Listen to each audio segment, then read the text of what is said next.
Hey guys, this is Steve here. Hey, I wanted to talk to you today about what I promised you the other day. I would send you a little video on talking about the benefits of long-term relationship and what it's the rewards are to you as an individual. Um, we talked about how people today, the big thing, the buzzword in the news and the media, and you see on TV and all of the media is selflessness and helping other people. And I agree. This is a great thing. I mean, it's one of the mandates of humanity to be a decent human in this world. We need to look to the needs of others. But I think we talk about that as if we do it a lot more than we really do. So let me talk to you today about the human individual side of this. Let's be frank about it.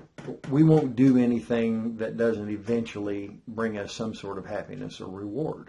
The reason you exercise, a lot of people say, I just love the feeling of exertion and all that. Well, right, but if it doesn't make you lose weight or make you in better shape or improve something in your life, chances are, you're not going to keep it up. I'm not trying to make a new philosophy here. This is an old philosophy. We're kind of self-centered people, and it's not a good thing, but it's not altogether a bad thing, because we have to realize the parameters in which we live, and one of those is if it doesn't help me, I probably won't do it. So let's talk for just a second about the personal levels of rewards that you can gain from making your marriage better, from making your long-term commitment to your spouse and keeping that and working on it. So one of the things immediately, the rewards you get, not immediately, but one of the first rewards, and by the way, this is not a comprehensive list. I'm just going to bring out a few of the ones that come to my mind, is you learn how to make each other happy. Okay, so who doesn't want to be happy in this world? I know I do.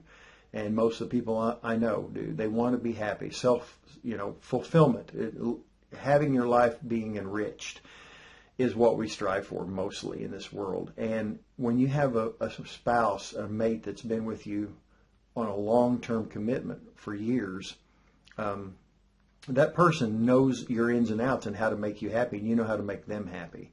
And you know what to do to just make it now, doing it's another thing, but we learn our spouse and we learn what to do for them that really brings them fulfillment in their lives and happiness, which in turn gives us rewards also.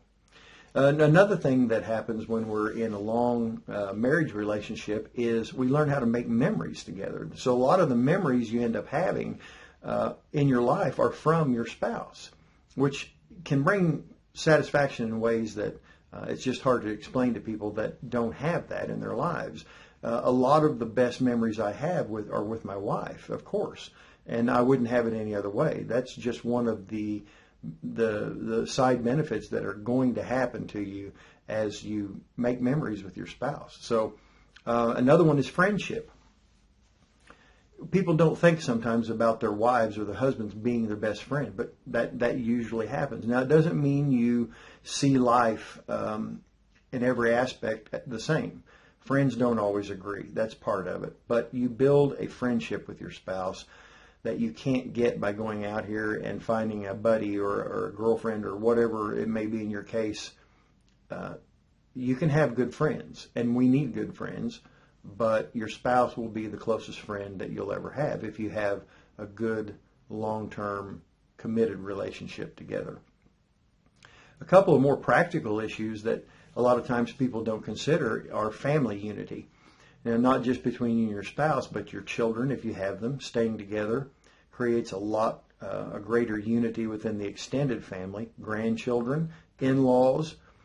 No offense at all to my divorced friends, because I understand divorce is difficult, and sometimes it happens, and you go on and you make your life better.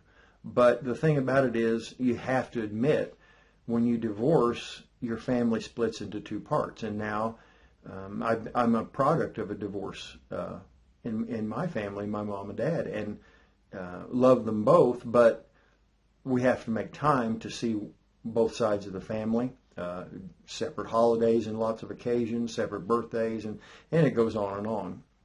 So absolutely no disrespect intended, and no in any way want to put down anyone that's been through a divorce. But it just does bring on separate challenges that you don't have if that's not occurred. Also financial. If your spouse works, or if they bring anything to the marriage as far as financial gain, there again, two are better than one at working through problems. So two people can live in one home more financially soundly than and easily than one person or two people can live separately. And these things also, here's another benefit, these things become more meaningful. The ones I've mentioned and the ones I haven't also become even more meaningful as you grow older. When you're young, or your 20s or 30s or even 40s, a lot of times the things that I've mentioned won't seem so important as they do as you age into your 50s or 60s or 70s or 80s. All of these things, the small things in life becomes a lot more meaningful to you. So when you're living through these things with a committed relationship with your spouse for all these years and decades, all these things just are more important to you now than they used to be. Intimacy is another one. People can be intimate, people can learn each other and share intimate relationships, but there is a type of intimacy that only comes from years and time together and learning each other and finding out about the ins and outs of another person's personality and nature, to be able to reach down in there and show them love in ways that can't really be accomplished very well in shorter term relationships, simply because the time involved. And it may seem too practical to be real, but it really is an issue that intimacy comes hopefully with time and diligence also. And you have a companion with you as you go through life and you age. You know, it's always better to have someone to bounce off ideas and discuss happy times and sad times. And when you have that constant companion with you, you never have to worry about finding somebody that will listen, somebody that you can share your feelings or your tears with, or your aspirations and your goals with, that hopefully won't laugh at your goals and will strive with you to have that companion. And then also, I know it's important for my wife and I, is spiritual unity. Our faith is strong, and when we have a long-term commitment with each other, that spiritual bond becomes stronger, and our belief system grows as a result of that. So I just wanted to mention these are just a very, very brief few rewards that you gain from trying to create a better marriage relationship, trying to improve your relationship with your spouse, trying to make a deeper, more committed level of relationship with your companion. It pays off for you. It's not just for them. It is for them. But as they grow, you'll grow. As they try to help you grow, they will grow also. It's reciprocal. It just works that way. It can't be any other way. So if for no other reason, I challenge you today to dig in and learn your spouse and try to make your marriage all it can be, because there are direct rewards for you if you do. Okay? Just something for you to think about today. This is Steve Haverly.